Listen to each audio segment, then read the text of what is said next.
मंगलाचरण के लिए अपने अपने हाथों को जोड़ लीजिए। नमः श्री वर्धमानाय निर्धूति कलिलात्मने सालोकानां त्रिलोकानां यद् विद्या दर्पणायते यद् विद्या दर्पणायते। पंच परमेष्ठी भगवान की जय। परम पूज्याचे श्री आदि सागर जी महाराज की जय। परम पूज्याचे श्री महावीर कीर्ति महाराज की जय। परम पूज्याचे श्री विमल सागर महाराज की जय। परम पूज्याचे श्री तपस्वी सम्राट सन्मति सागर महाराज की जय। परम पूज्याचे गुरु सुंदर सागर महाराज की जय। अहिंसा में विश्व धर्म की जय। वाणी माता की जय। जय बोला हरिका माँ सुनेवती माता की जय। हरिका सबको की जय। हम सब यहाँ रत्नकरण शावकाचार्य का स्वाध्याय कर रहे हैं। वह शावकाचार ग्रंथ जो कि चलने की कला सिखाता है। यदि चलनानुयोग न होता तो हमें चलने की कला कदापि सिखाने वाला कोई भी और दूसरा अनुयोग नहीं मिलता। जब तक हम चलते नहीं हैं, आगे नहीं बढ़ते हैं, तब तक रास्ता तय होता है क्या? नहीं होता। बिना चले कोई भी रास्ता तय नहीं होता। हम बिना चले किसी भी मंजिल तक पहुंच नहीं सकते। इसलिए चलना बहुत जरूरी है और इस चलने में हमारी सहायता कर रहे हैं आचार्य समंतभद्र स्वामी इस ग्रंथ के माध्यम से। तो अब आचार्य समंतभद्र स्वामी बता रहे हैं कि सम्यक दर्शन प्राप्त करने के लिए कौन कौन सी चीजों की जरूरत होती है। जैसे आप भोजनशाला में जब भोजन बनाते हो तो क्या करते हो? पहले सारी सामग्री जुटा लेते हो, पहले बाजार से चीजें खरीद के लाते हो, फिर अपने किचन में उसको क्या करते हो? रसोई घर में उसको व्यवस्थित धोते हो। उसको धोने के बाद और फिर आप अपना भोजन बनाना शुरू करते हो। बिना सामग्री के भोजन बन जाएगा क्या भाई? नहीं बनेगा। और बिना आपके पुरुषार्थ के भोजन बन जाएगा? उसमें सारी चीजें जरूरी है, बाहर से सामग्री लाना भी जरूरी है और स्वयं मेहनत करना भी जरूरी है। इसी तरह से सम्यक दर्शन है। सम्यक दर्शन प्राप्ति में बाहर के निमित्त भी जरूरी है और अंदर की आपकी उपादान शक्ति भी जरूरी है और फिर पुरुषार्थ भी। तीनों चीजें जब मिल जाती हैं तब व्यक्ति सम्यक दर्शन को संजो करके रख पाता है। तो अब अपनी बात चल रही है सम्यक दर्शन के अंगों की। इन अंगों का परिपूर्ण जो पालन कर लेते हैं उनका सम्यक दर्शन दृढ़ बनता है। तो पहला अंग था निशंकित अंग। उसके द्वारा कौन से अंग की उपमा उसको दी गई थी? दाएं पांव की उपमा दी गई थी। दूसरा अंग कौन सा था? निकांसित अंग, उसको बाएं पैर की उपमा दी गई थी। तीसरा अंग था जीवित चिकित्सा, उसको बाएं हाथ के द्वारा बताया गया था।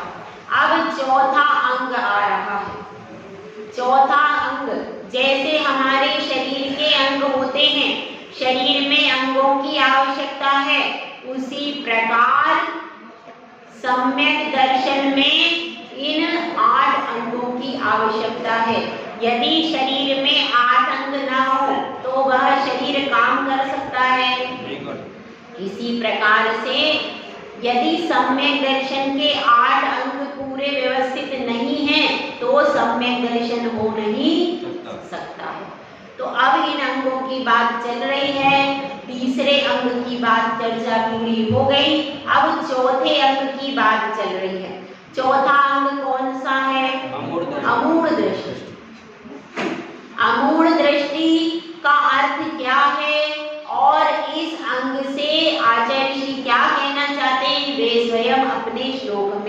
बताएंगे। का पथे पथि दुखानाम,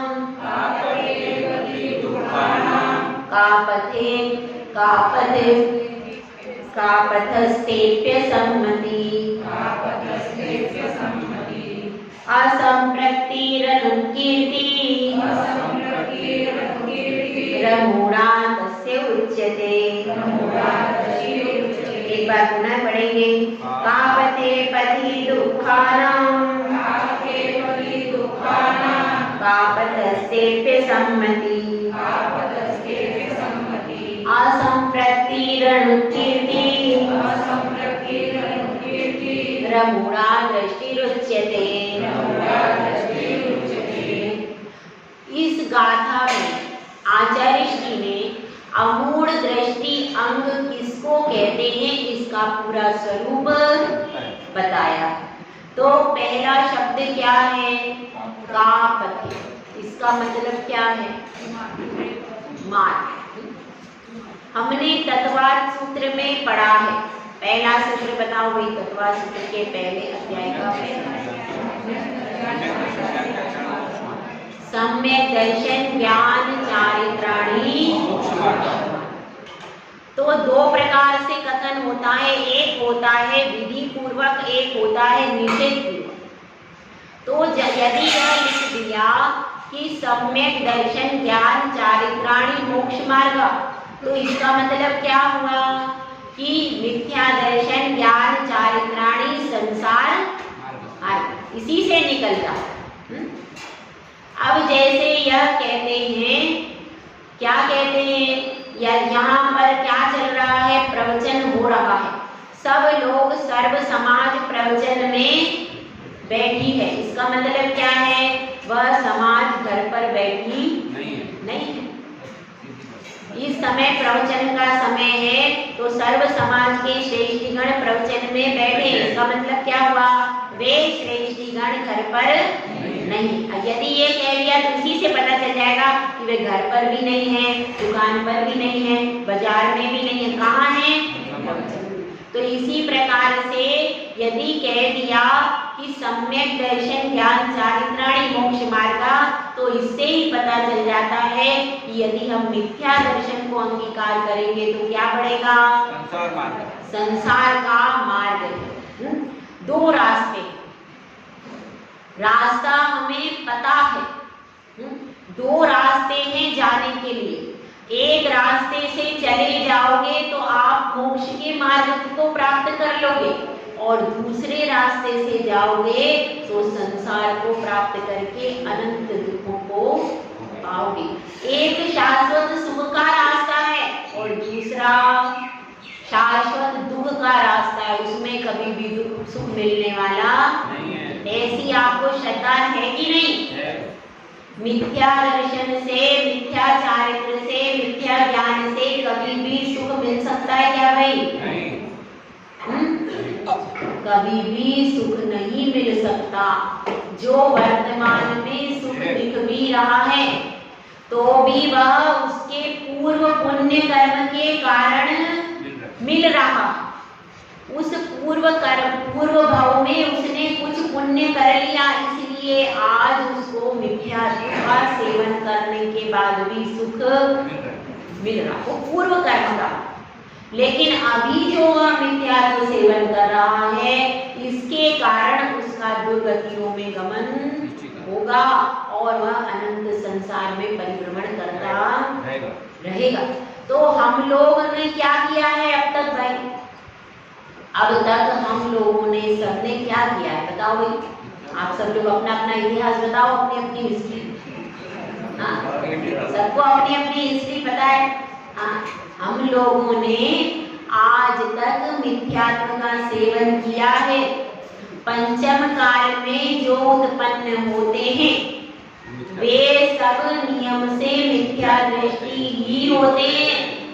दूसरे सम्यक दृष्टि और 63 शिला का पुरुष, तीर्थंकर, ये कोई भी पंचम काल में जन्म,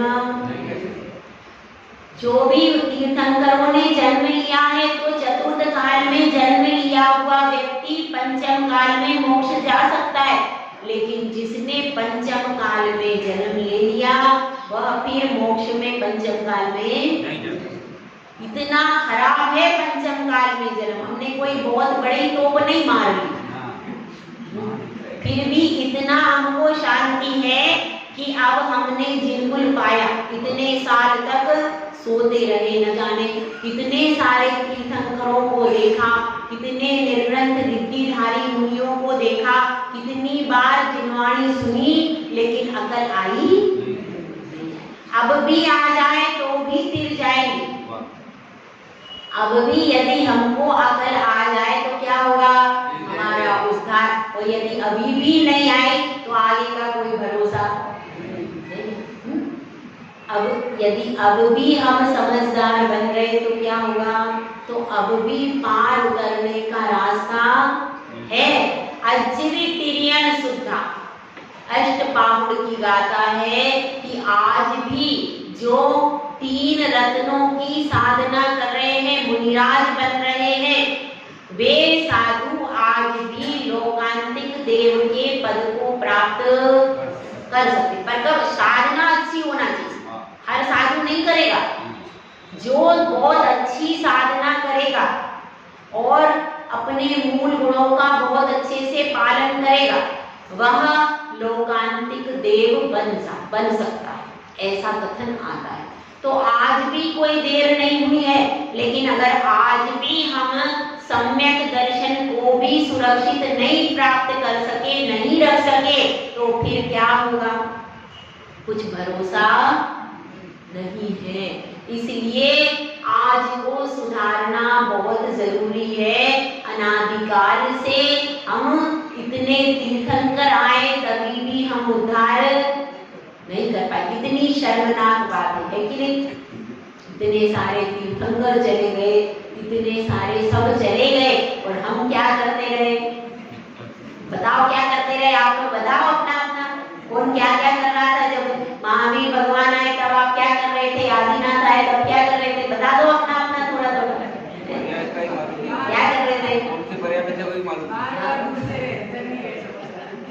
पता नहीं कहाँ कहाँ घूम रहे थे, बताओ। अपना अपना भी हिस्ट्री अपने को पता नहीं, बाहर की हिस्ट्री पढ़ ली बहुत सारी, आप अपनी हिस्ट्री तो बताओ, आपका इतिहास क्या है, आप क्या कर रहे हैं अनादिकाल से।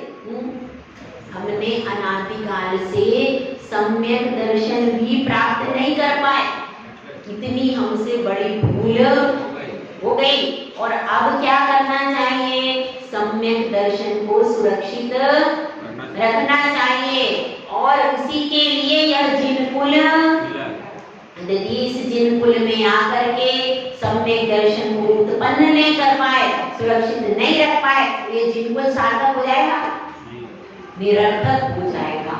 अनादिकाल से हमारा जन्म निरर्थक है, और यदि अब भी कुछ नहीं कर पाए तो ये भव यदि बीत गया तो आगे पता नहीं कहाँ जाएंगे और क्या। क्योंकि जो सम्यक दर्शन को प्राप्त कर लेता है, उसके यदि पूर्व में किसी आयु का बंध नहीं हुआ है तो वह नियम से देवगति में ही जाता है। तो उसको हमको संभालना है। अब उसको संभालने में विरोधी तत्व क्या है, का पथे, कौन सा मार्ग, मिथ्या पथ को यदि आपने पकड़ लिया तो आप कभी भी संसार से फिर नहीं सकते। यदि आपने पत्थर की नाव में सवार हो गए तो क्या होगा, नीचे डूब जाएंगे। भले ही पत्थर की नाव बाहर से सजी हुई है, बाहर से सुंदर दिख रही है, लेकिन आप उसमें बैठोगे तो क्या होगा, संसार समुद्र के अथाह सागर में डूब करके दुख ही दुख प्राप्त कर लोगे। तो यहाँ पर सावधान रहना।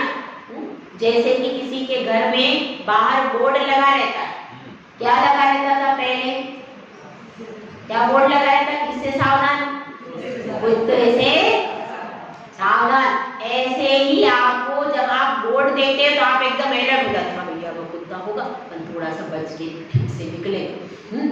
और कोई व्यक्ति यदि कुत्ता वहां बाहर दरवाजा खुला है गेट और कुत्ता वहां खड़ा है तो सामने वाला घुसता भी, गेट तो खुला हुआ लेकिन कुत्ता वहां पर है। तो उससे भी हम लोग सावधानी, और जाते भी हैं तो सावधानी से, भले ही कुत्ता बंधा हुआ है लेकिन फिर भी सावधानी से ही आगे बढ़ते हैं। तो जिस प्रकार से हम उस कुत्ते से सावधान हो जाते हैं उसी प्रकार से मिथ्या मार्ग जो है उससे हमेशा सावधान रहना, यानी किसी भी प्रकार से मन वचन काया से मिथ्यात्व हमारे भीतर प्रवेश, मिथ्यात्व के मार्ग में जाकर के कहीं हमारी सम्मति हम न देने, ये ना कह दें कि संसार का मार्ग अच्छा है, ऐसा कहीं हमारे मुख से भी निकलना, यदि निकल जाता है तो हमारे सम्यक दर्शन में दोष लग गया है। तो इसलिए हमको सावधान रहना है। का पथे पथि, जो मिथ्या मार्ग में चलने वाले पथिक हैं उनसे क्या करना है, उनसे सावधान। अब हमारे दोस्त हैं, सब तो हमारे दोस्त सन्मार्गी नहीं है, दूसरे धर्म वाले भी हैं, वो कहते हैं हम भी तुम्हारे साथ मंदिर में चलेंगे, तुम भी हमारे साथ आओ।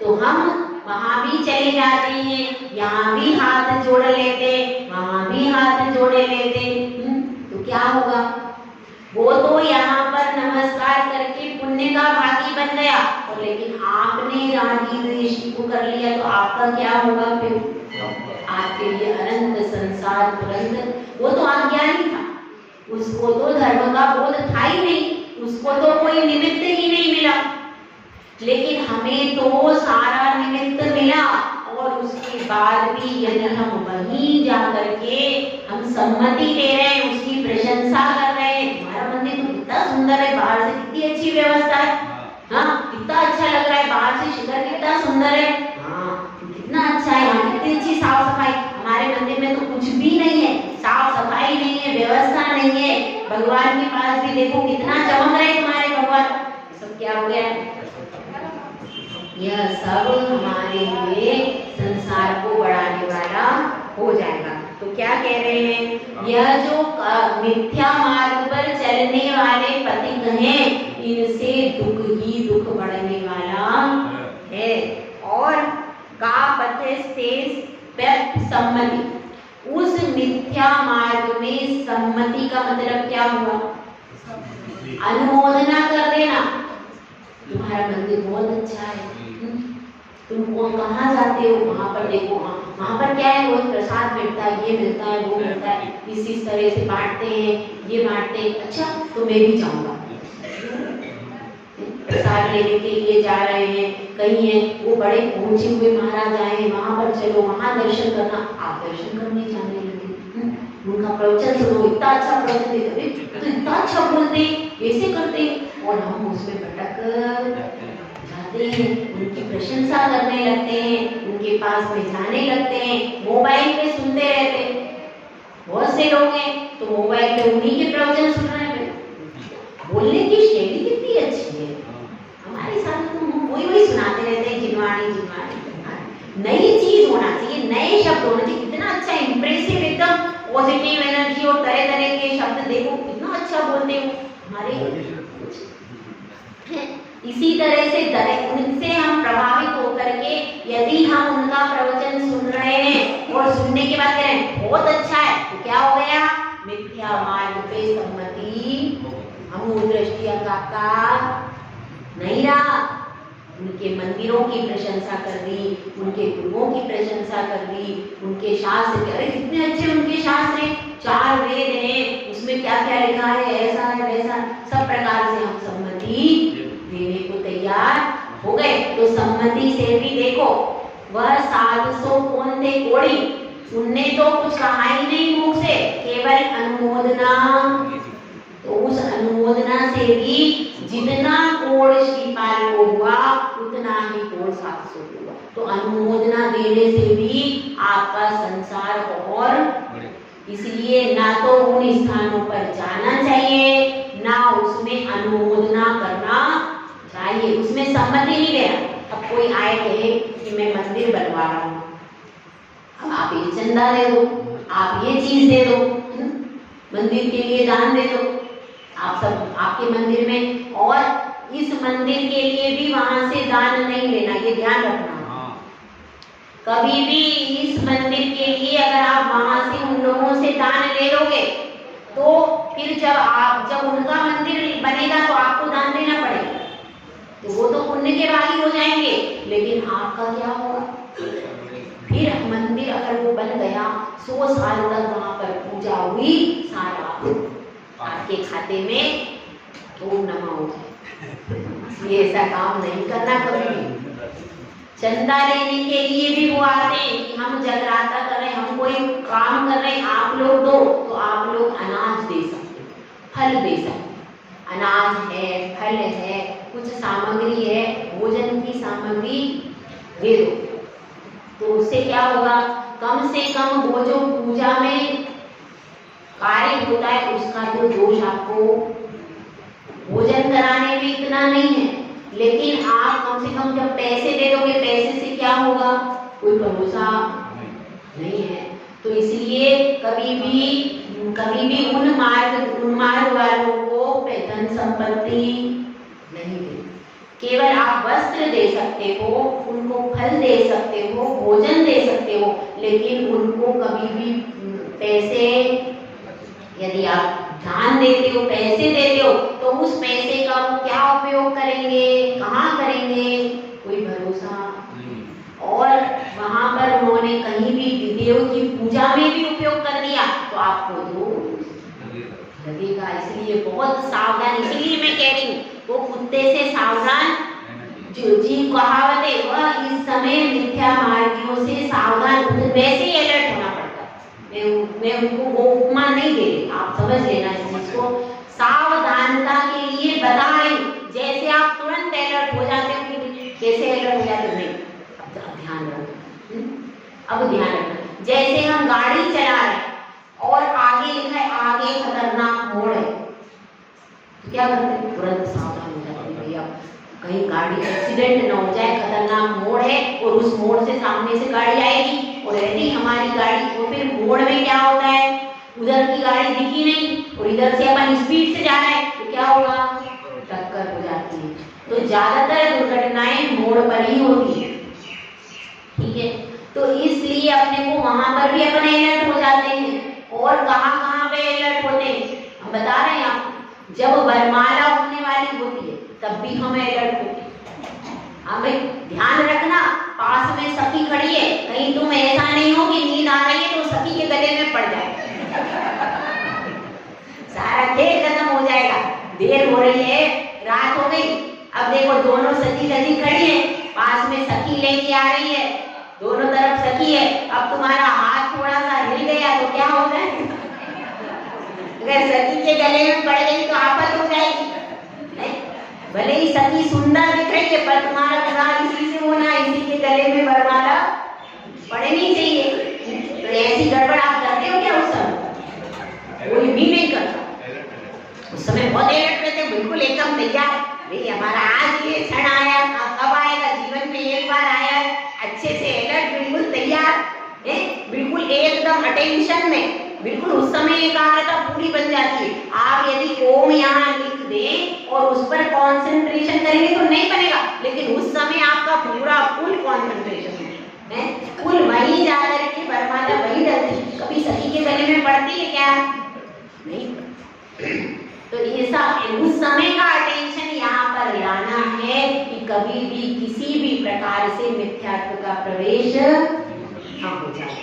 तो हमें कोई भी सम्मति नहीं देनी है, अपना धन भी नहीं देना है। यदि विशेष परिस्थिति हो तो भोजन, फल, वस्त्र आदि दे सकते हैं, वो भी विशेष परिस्थिति। सर्वोत्तम क्या है कि आप कुछ भी नहीं, वो सर्वोत्तम। क्या पूछा है? राम मंदिर में दिया है तो व्यवहार चलाने के लिए ना, व्यवहार चलाने के लिए मैंने आपको बताया, तो आप भोजन दे सकते हो, भंडारा होता है, भोजन दे सकते हो, उनका वस्त्र दे सकते हो और फल आदि दे सकते हो। बनाया जो पाटनी परिवार ने दिया, इतना दिया जो लेंगे राम मंदिर, व्यवहार क्या है? यही वो तो। हाँ, पूछने की क्या बात है?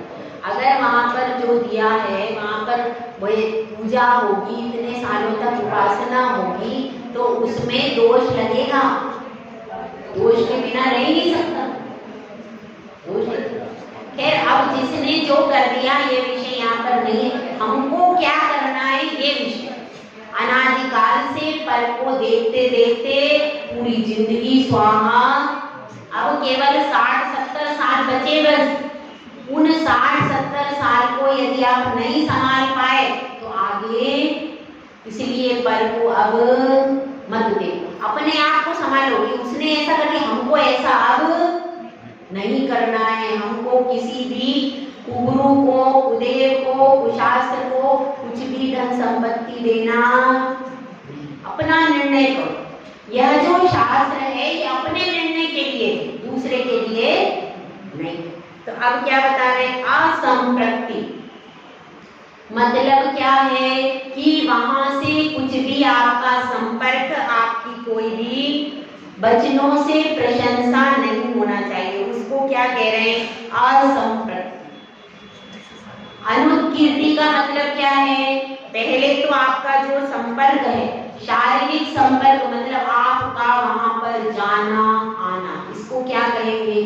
असंप्रति। संपर्क नहीं होना चाहिए वहां पर मन वचन काया से उस स्थान के अंदर जाना, ये क्या होगा?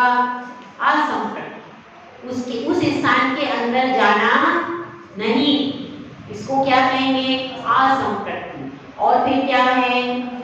अनुत्कीर्ति, मतलब वहां की प्रशंसा भी नहीं करना। ये बहुत अच्छा है, यहाँ पर ऐसी व्यवस्था है, यहाँ पर इतना अच्छा है, हम तो अब यहीं पर आएंगे, ऐसा नहीं करना। वचनों से प्रशंसा नहीं करना। तो यह सब क्या हो जाएगा? अनुत्कीर्ति का मतलब क्या है? वचनों की प्रशंसा। असंप्रति का अर्थ क्या है? शरीर से वहां पर जाना, उसको क्या कहेंगे? असंप्रति। संप्रति का मतलब शरीर से जाना और असंप्रति मतलब शरीर से वहां पर जाना नहीं। और फिर क्या कहा है? फिर यह बताया अमूढ़, उसको अमूढ़ दृष्टि कहते हैं, जो ना शरीर से वहां पर ऐसे स्थानों पर शरीर से नहीं जाता है, वचन से प्रशंसा नहीं करता, और क्या नहीं करता है? कहां पर? मिथ्या मार्गी के पास में जाता नहीं है, शरीर से जाता नहीं है, वचनों से प्रशंसा नहीं करता है, और किसी भी प्रकार से मन वचन काया से वहां पर सम्मति भी नहीं देता। उसको क्या कहते हैं? अमूढ़ दृष्टि कहते हैं। तो अब ये सब परिभाषा समझ में आई। मूर्ख होना अलग बात है और मूढ़ होना अलग बात है। मूर्ख कैसे होते हैं? मूर्ख का अर्थ है अज्ञानी। मूढ़ शब्द के कई अर्थ हैं। पहला मूढ़ शब्द होता है मतलब मूर्ख होना। अब जैसे किसी को कोई कार्य व्यवस्थित करना नहीं आता, किसी को कोई आप जैसे रसोई घर में हो, रसोई घर में कोई नई बहू आई, अब उसको व्यवस्थित मिठाई बनाना नहीं आता, तो हम क्या कहते हैं? अरे देखो ये बहू आई है पर बिल्कुल मूर्ख है, इसको बिल्कुल पाक कला का ज्ञान नहीं है, कुछ बनाना ही नहीं जानती है, बस पढ़ाई है, इंजीनियर है, डॉक्टर है, लेकिन देखो पाक कला का ज्ञान। तो हम क्या कहते हैं? यह बिल्कुल ऐसा उसको कह देते। किसी को कोई चीज नहीं आती तो हम कह देते हैं तो मूर्ख है, इसको नहीं आता, ठीक है। और क्या है? और देखिए, और भी जगत में और एक मूर्ख होता है अज्ञानी जी, जो मिथ्या दृष्टि होता है उसको भी मूर्ख कहते हैं। क्यों? क्योंकि सच्चे देव शास्त्र गुरु के प्रति समर्पित नहीं रह करके वह मिथ्यात्व के मार्ग पर जा रहा है। वह कौन है? अज्ञानी है, मूर्ख है। उसको भी मूर्ख की संज्ञा दी जाती है जीवन कि वह मूर्ख है। इतना क्योंकि वह क्या चाहता है? सुख चाहता है, लेकिन दुख के सारे उपाय कर रहा है। दुख जहाँ प्राप्त होता है ऐसे स्थानों पर जा रहा है, लेकिन चाहता क्या है? सुख। यदि हम ऊसर भूमि में बीज बोएंगे तो क्या फसल बंजर भूमि में बोया गया बीज कभी भी फलदायी होता नहीं है।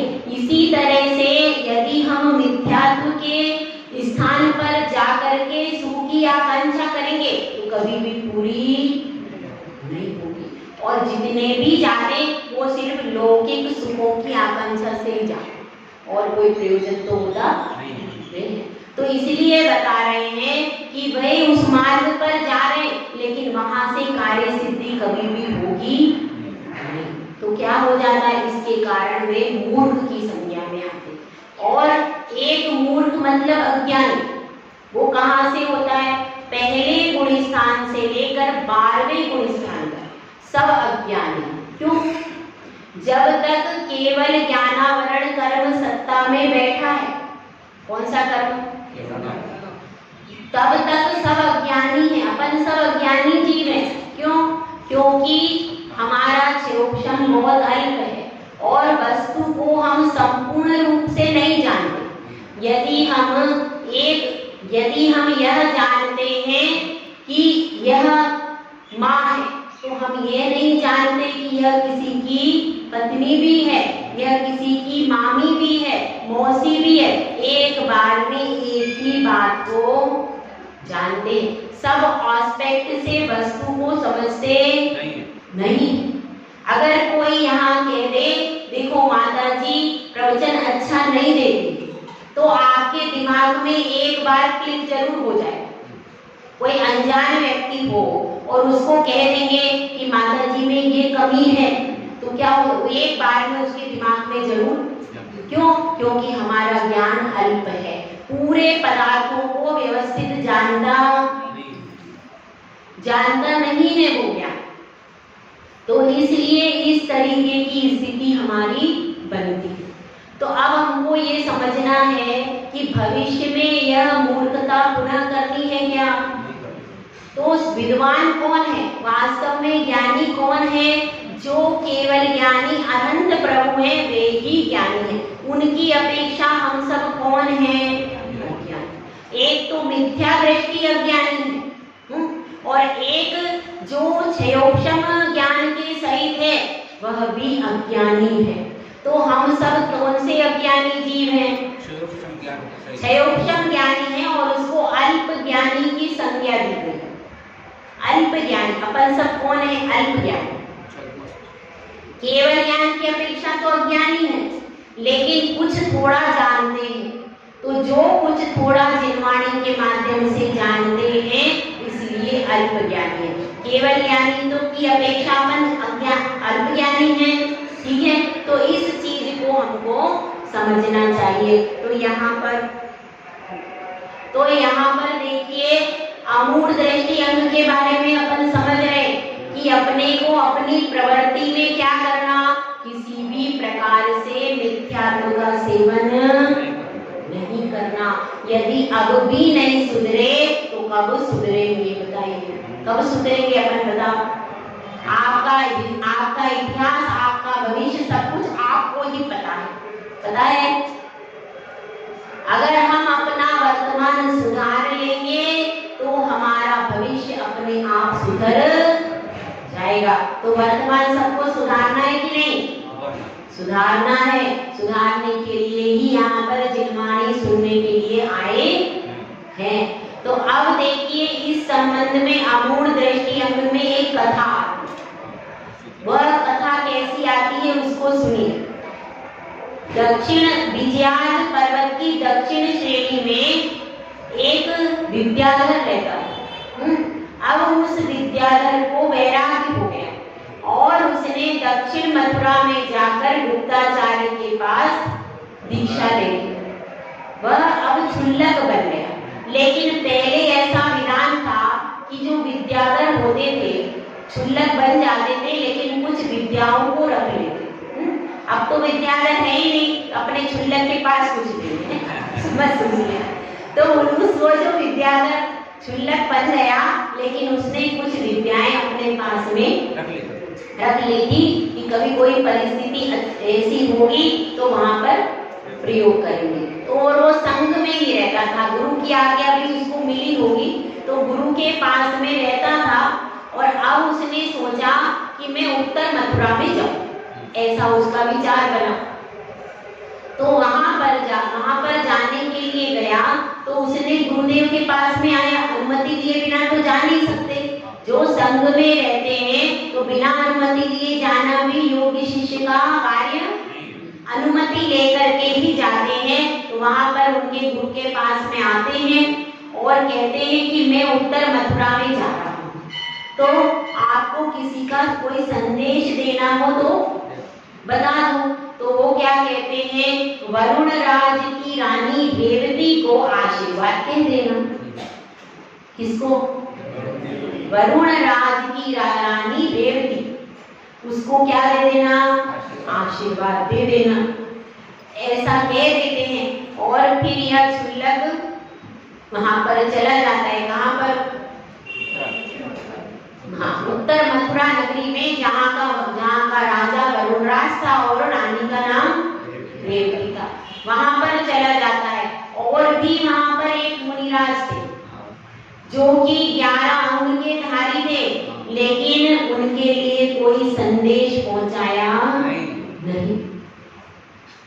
तो पहले वह क्षुल्लक उनकी परीक्षा करता है, तालाब आदि बना देता है और हरी हरी घास लगा देता है। तो वे मुनिराज फिर भी उस पर से चले जाते हैं। तो वह समझ जाता है कि ये चर्या का पालन नहीं करते। उसके बाद वह रेवती रानी के पास में जाता है, और रेवती रानी के पास में ऐसे नहीं जाता, क्योंकि अब उसने सोचा मैं बिना परीक्षा किए तो मानूंगा नहीं।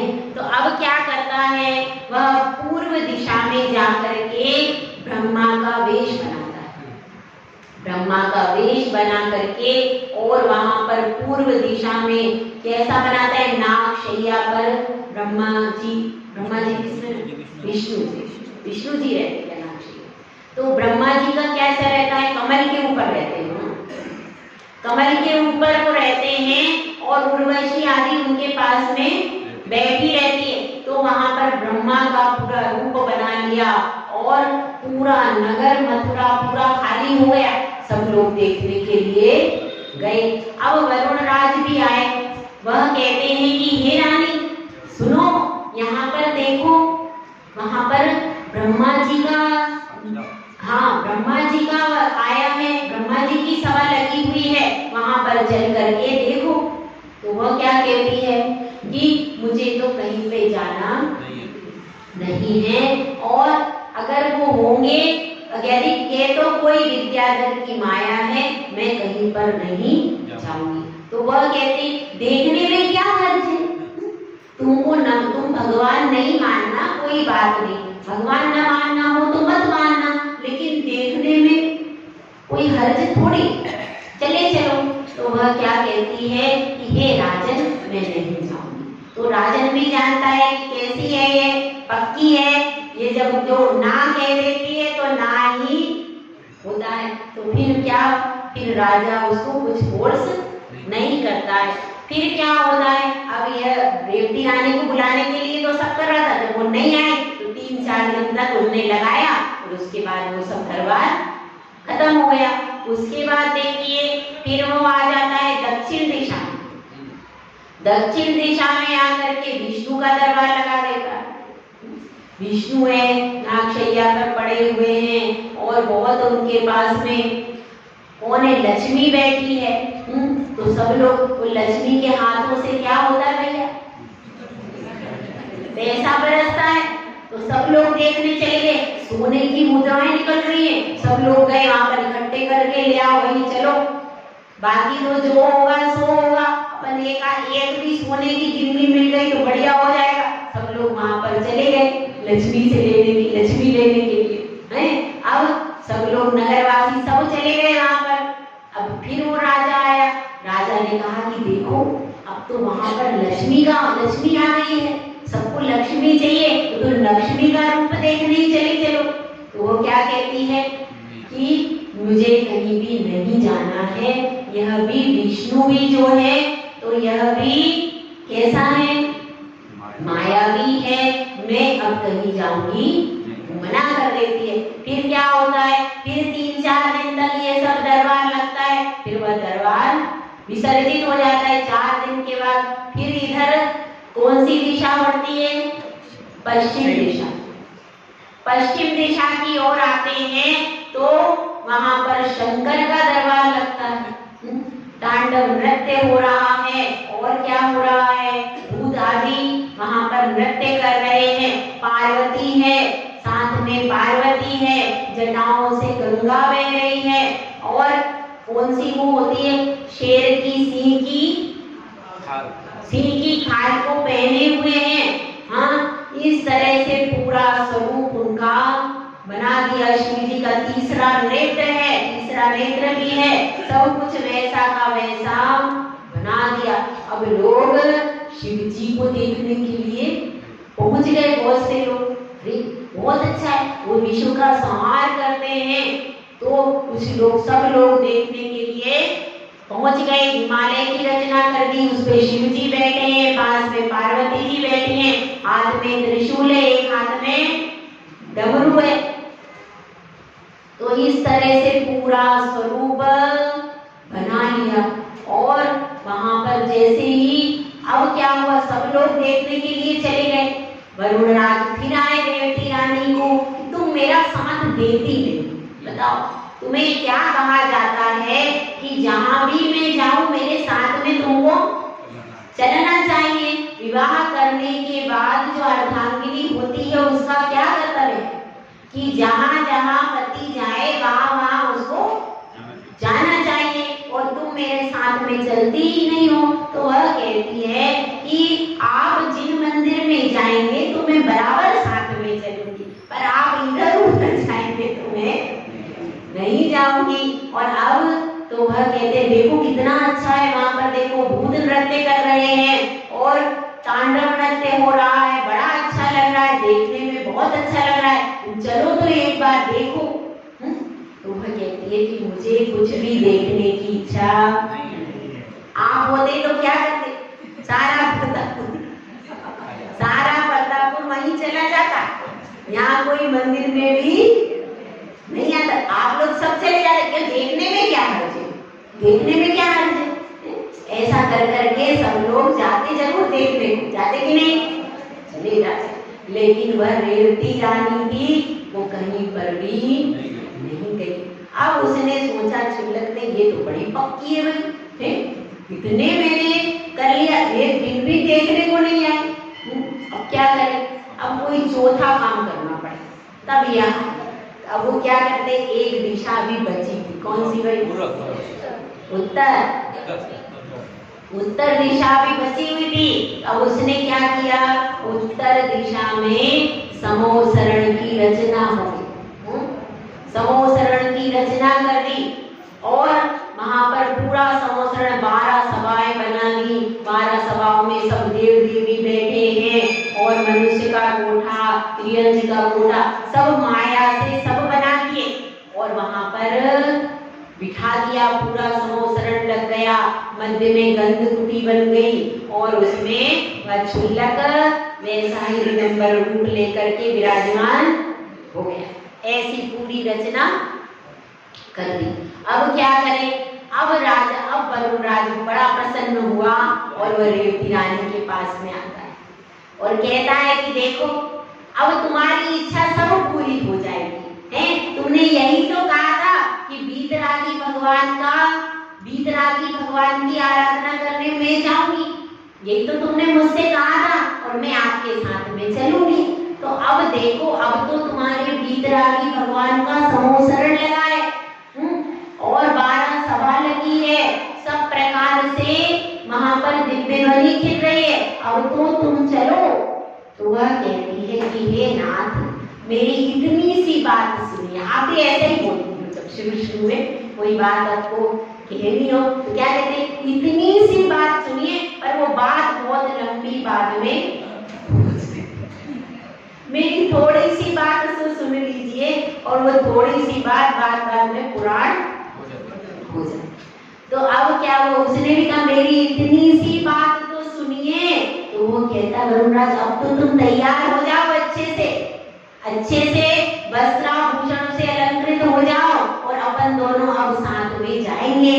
तो तो वह कहती है कि हे नाथ, यह कोई मायावी है और 24 तीर्थंकर हो चुके हैं, 25वां तीर्थंकर अभी होने वाला। इस काल में तो 24 ही तीर्थंकर होते हैं, 25वां तीर्थंकर होता नहीं है, इसलिए मैं उसकी माया देखने को नहीं। आप लोग होते तो क्या करते भाई?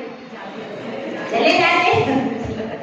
आप लोग कहते थे 25वां हो चाहे 26वां हो, देखने को तो चलो,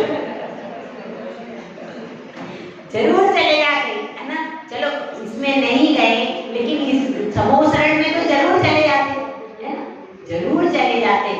अब उसने देखा कि ये तो बहुत पक्का मामला है भाई, बताओ समूह शरण भी देखने को नहीं आई, तो जो मेरे गुरुदेव ने संदेश भेजा है तो बहुत सोच समझ के, बहुत सोच विचार के भेजा है कि भाई ये तो बहुत पक्की है, पर अब भी मैं मानूंगा नहीं मानूंगा, अब भी मैं परीक्षा जरूर करूंगा। और वह क्षुल्लक क्या हो जाता है शरीर से, ऐसा कैसा रुग्ण शरीर हो जाता है, उसका चलते नहीं बन रहा है, कमजोर है, और आकर के रेवती रानी के दरवाजे पर लेट जाता है।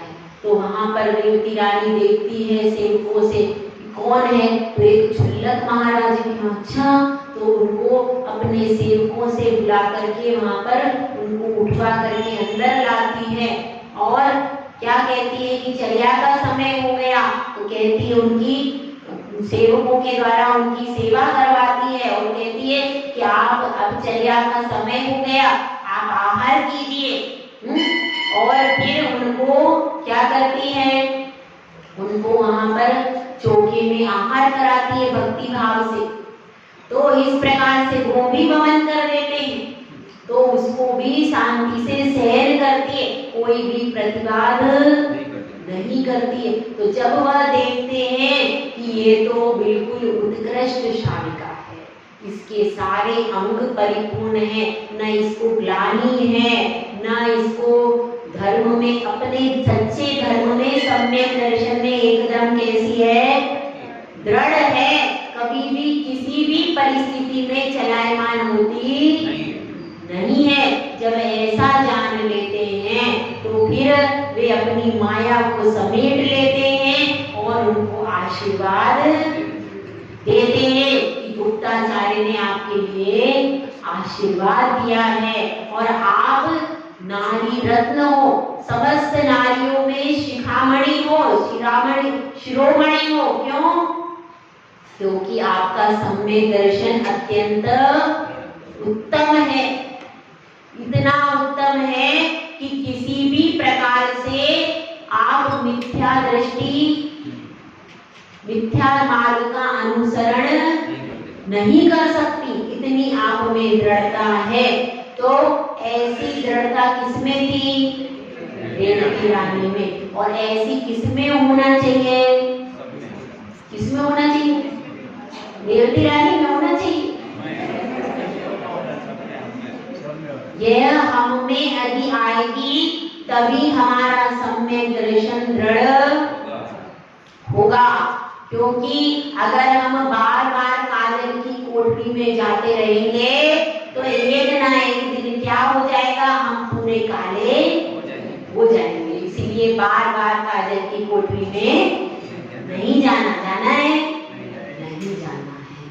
ना वहां पर जाना है, ना उसकी प्रशंसा करनी है, और ना वहां पर अपने को किसी भी प्रकार से अनुमोदना देनी। इस सब का जब हम ध्यान रखेंगे, सावधान रहेंगे हर पल कि हमारे परिणाम कभी भी मिथ्यात्व रूप तो नहीं बन रहे। यह तो बाहर का है, सब कुछ क्या है? व्यवहार सम्यक दर्शन है कि आप 8 अंग का पालन करो, और निश्चय से भी सम्यक दर्शन है। निश्चय से कैसे है? ये समय सार में आया है कि निशंकित अंग का मतलब यह है सच्चे देव शास्त्र गुरु के स्वरूप पर, 7 तत्व 9 पदार्थ के स्वरूप पर श्रद्धान करना। यह क्या है? शंका नहीं करना, यह व्यवहार सम्यक दर्शन है। और निश्चय क्या है कि अपनी आत्मा के स्वरूप पर श्रद्धा करना। तुम भगवान आत्मा बन सकते हो, तुम में अनंत दर्शन, अनंत ज्ञान, अनंत सुख, अनंत वीर, अनंत चतुष्टय है। यह अपनी आत्मा का श्रद्धा करना, अपनी आत्मा के स्वरूप पर शंका नहीं करनी। पता नहीं मैं भगवान बन सकता हूँ कि नहीं, पता नहीं मुझ में वीतरागता की शक्ति है, ये क्या है, ये शंका। तो उनके स्वरूप में शंका तो करनी नहीं है, अपने स्वरूप में भी शंका नहीं करनी। ये क्या है, निश्चय से। उसके बाद निकांक्षितं, अपनी आत्मा के अलावा और किसी भी परद्रव्य से अपेक्षा नहीं रखना, केवल अपनी आत्मा की के शाश्वत सुख की ही इच्छा करना और परद्रव्य से कोई भी इच्छा, ये क्या है, निश्चय से।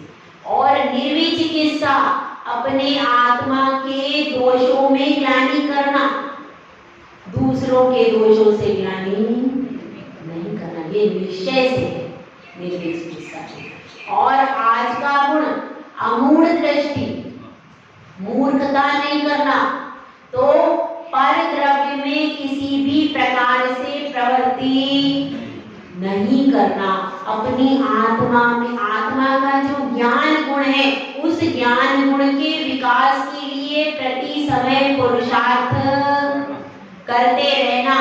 प्रति समय मूर्खता क्या नहीं करना, अपने स्वरूप के विषय में कोई भी अज्ञानता का काम नहीं, सदा अपने आत्म स्वरूप में जागृत रहना, सावधान रहना।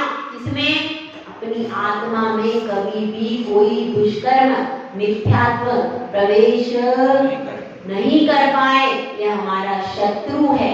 इसलिए हमको प्रतिपल सावधान रहना है, जिससे, क्योंकि क्या कहते हैं, कर्म चोर चमोर सर्वस्व लूटे सुधि नहीं। हमको सुधि अपनी नहीं है। अपनी प्रति समय यदि हम सावधान रहेंगे, जागृत रहेंगे, तो क्या होगा, तभी हम अपने सम्यक दर्शन रूपी रतन को संभाल पाएंगे। यदि हम सावधान नहीं रहेंगे तो मिथ्यात्व कर्म हमारे रत्न को लूट करके ले जाएगा, और फिर एक बार रत्न गया तो वापिस मिलेगा, कोई गारंटी। बड़ी मुश्किल से यह सब कुछ मिला है, इसको व्यर्थ में गंवाना नहीं है। यही हमारे लिए अमूढ़ दृष्टि अंग में उस रेवती रानी ने तो अपना कल्याण कर लिया। अब यहाँ पर आप सब रेवती रानी हो कि नहीं? आपको उसके जैसा बनना है। यदि अपने को सम्यक दर्शन प्राप्त करना है तो रेवती रानी जितनी दृढ़ता अपने अंदर लाओ, किसी भी परिस्थिति में चलायमान नहीं हो, तब हमारा रत्न सुरक्षित रहेगा। तो हम सब अपने सम्यक दर्शन रूपी रत्न को प्रति समय संभालने का पुरुषार्थ करते रहें। अज्ञान रूपी तिमिर से इस रत्न को, अज्ञान रूपी चोरों से इस रत्न को बचा करके रखें, यही भावना है। जय बोलो आचार्य श्री सुंदर सागर।